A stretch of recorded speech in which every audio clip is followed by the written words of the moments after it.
धन्यवाद यीशु। Hallelujah, hallelujah, thank you Jesus. Hallelujah, praise the Lord.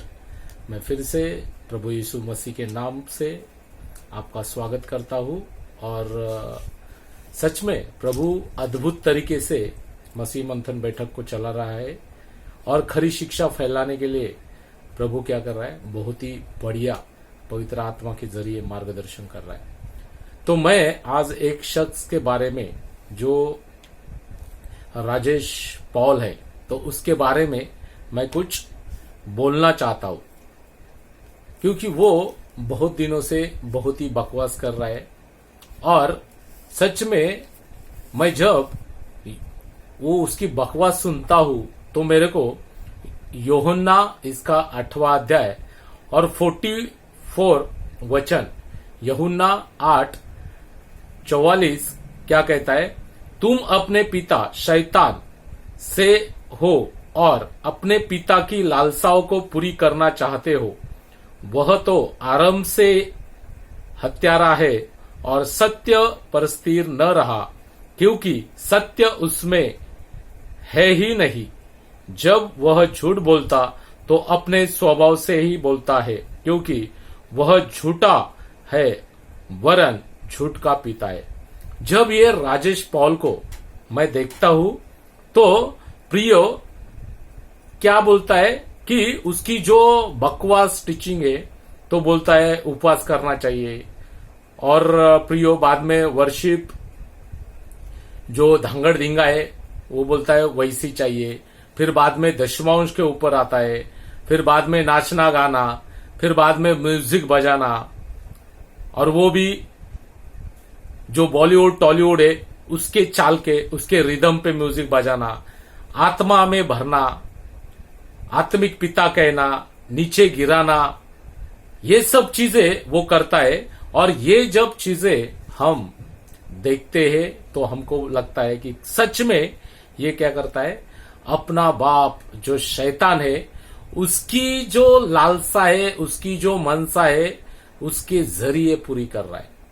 तो ये किसी आदमी को नीचे गिरा नहीं रहा, ये प्रभु के शिक्षा को क्या कर रहा है, ब्रेक लगा रहा है, और शैतान की जो लालसा है वो कंप्लीट करना चाहता है।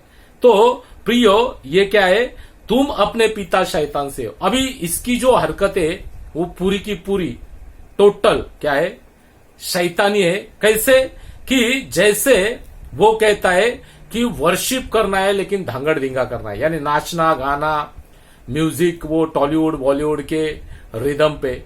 तो ये क्या है, ऐसी आराधना प्रभु को नहीं चाहिए। प्रभु को जो आराधना चाहिए सच्चे और खरे मन से चाहिए, तो ये प्रभु एक्सेप्ट करता है, ना कि धांगड़ धिंगा। ये इसको कौन समझाएगा। और ये दशमांश का जो टीचिंग लाता है, तो ये दशमांश हर बार बहुत लोगों ने कहा है कि वो कानून में आता है, व्यवस्था के दायरे में आता है। और पौलुस तो गलती 5:4 में कहता ही है कि मसीह से वो गिर गया है, अनुग्रह से अलग हो गया, तो भी ये चीजें करना चाहता है। लेकिन पौलुस का जो वचन है कि दो, मगर क्या करो, अपने मन में जो ठहरा है, मन में जो सोचा है उसी हिसाब से दे दो। ये उसको नहीं समझ रहा है। लेकिन दशमांश क्योंकि वो पेटू सेवक के अंदर आता है। तो ये जो मनसा है ये किसकी है, शैतान की। और शैतान ये मनसा उसके जहन में डाला है, क्योंकि वो उसके जरिए पूरे चर्च को क्या कर रहा है, शैतान की ओर लेके जा रहा है और नरक में ढकेल रहा है। बहुत ही बुरी हालत ये राजेश पॉल की। और जब हम आगे जाते हैं तो क्या करता है कि आत्मा से भरना है। अभी देखो इतनी बुरी हालत है इसकी, आत्मा से क्यों भरना है। ऑलरेडी प्रभु ने हमको आत्मा दिया है, आत्मा हमारे अंदर है।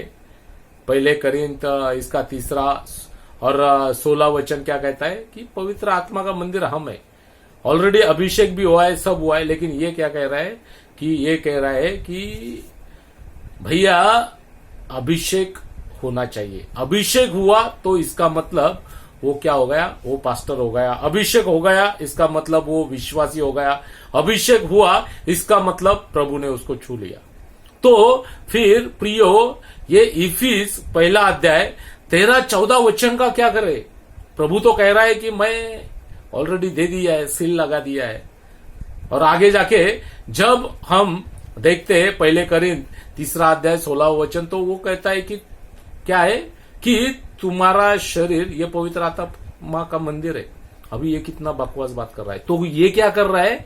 राजेश पौल उसकी हरकतों से और उसकी जो भी चीजें वो आज मंडली के सामने रख रहा है, वो सिर्फ और सिर्फ शैतान की लालसा जो है वो कंप्लीट करना चाहता है। शैतान की लालसा वो फुलफिल करना चाहता है। क्यों? क्योंकि शैतान भी क्या कहता था कि मैं स्वर्ग के सिंहासन पे मेरा भी क्या होगा, परमेश्वर के बराबर मेरा स्थान रहेगा, ऐसा उसने मन में ठाना था।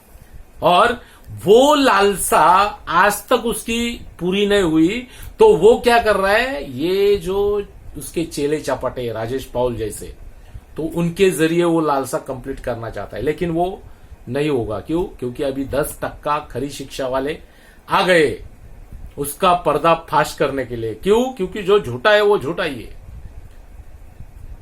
और 1,00,000% वो झूठा बोल रहा है। क्यों? क्योंकि वो शैतान की लालसा कंप्लीट करना चाहता है। और दूसरा क्या है कि अपने पिता लालसा को पूरा करना चाहता है। जो भी चीज वो करना चाहता है उसके जरिए हमको महसूस होता है कि उसका बाप जो शैतान है उसकी लालसा, उसकी मनसा वो कंप्लीट करना चाहता है। कैसे?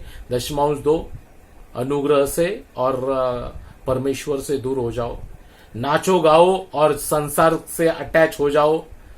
फिर बाद में क्या कहता है कि मेरे को आत्मिक पिता कहो, और यीशु मसीह ऑलरेडी मत्ती 23:9 में ऑलरेडी कह चुका है कि किसी को आत्मिक पिता ने कहना। और ये क्या कहता है? आत्मिक पिता कहो। यानी शैतान की लालसा, शैतान की मनसा वो अपने जरिए कंप्लीट करना चाहता है। तो मैं सबसे दरख्वास्त करता हूं, जितने भी उसके कलीसिया में जाते हैं तुरंत उसकी कलीसिया छोड़ दो। नहीं तो आपको 101% ने 1,00,000% वो शैतान की ओर लेके जा रहा है। क्यों? क्योंकि वो शैतान की लालसा। क्यों? क्योंकि शैतान चाहता था कि मैं प्रभु के समान मेरा सिंहासन, मेरा राजासन हो, लेकिन प्रभु ने उसको नीचे गिराया। तब से वो क्या है कि वो शैतान चिढ़ा हुआ है। तब से वो शैतान वो जगह को मांगना चाहता है। वो जगह उसको किसी भी हालत में चाहिए, लेकिन वो कुछ भी करे उस हालत तक या उस जगह पे नहीं जा सकता। क्यों? क्योंकि वो जगह सिर्फ और सिर्फ प्रभु यीशु की है। वो जगह सिर्फ और सिर्फ यूडे वावे की है। वो जगह सिर्फ और सिर्फ पवित्र आत्मा की। तो राजेश पौल ध्यान में रख, तू कितना भी हाथ पैर हिला, तू कितना भी बड़बड़ा, तू कितना ही डॉक्ट्रिन प्रचार कर, तेरे से शैतान की मनसा की बू आती है, बहुत ही गंदी बू आती है। तो इसलिए तू क्या करता है, वो शैतान की मनसा लालसाओं को पूरी करना चाहता है, और वो आरंभ से ही आता है। तो तेरे जो टीचिंग है ना, वो हमको क्या करता है, शैतान की बू आती है। तेरे टीचिंग से शैतान की बू आती है। तो भैया ये सब चीजें जो आत्मिक पिता कहलाना, फिर आत्मा से भरना, फिर दशमांश, फिर नाचना, धांगड़ धिंगा, वर्शिप, बॉलीवुड टॉलीवुड के रिदम पे लगाना, तो ये सब बातें गलत है। और तू क्या करना चाहता है कि तू अपने आप को शैतान का चेला कहने के लिए 100% मंडली को या 10% लोगों को तेरी वो जो बू है शैतान की वो आ जाती है तेरे प्रचार से। तो भैया क्या कर, सुधर जा और ये सब चीजें छोड़। अच्छी तरीके से बाइबल को पढ़, अच्छी तरीके से समझ, आत्मिक पिता हमारा सिर्फ ऊपर है। और दूसरा चीज, दशमांश कानून के दायरे में आता है, और कानून के दायरे के वजह से यानी 613 कानून अगर फॉलो करना चाहता है तो मसीह से गिर गया है, अनुग्रह से दूर हो गया है। ये चीजें तेरे को समझना बहुत बहुत इंपॉर्टेंट है। और क्योंकि वह झूठा है वरन झूठ का पिता है, तो जो भी चीजें ये राजेश पॉल कर रहा है तो वो झूठ का पिता क्या कर रहा है, उसके मुंह से बोल रहा है। तो इसलिए प्रियो, उसके स्टेटमेंट पे ध्यान मत दे दो। उसकी मंडली, आप एक अच्छे जो वचन के सही कॉन्टेक्स्ट में पढ़ते और खरी शिक्षा प्रचार करते उनसे जुड़ो, ना कि ये बकवास जो शैतान की लालसा पूरी करना चाहता है उससे बिल्कुल मत जुड़ो। तो फिर से मैं सबको प्रेज द लॉर्ड करता हूं और ये शख्स से बचिए और अपना उद्धार सेव कीजिए। Praise the Lord.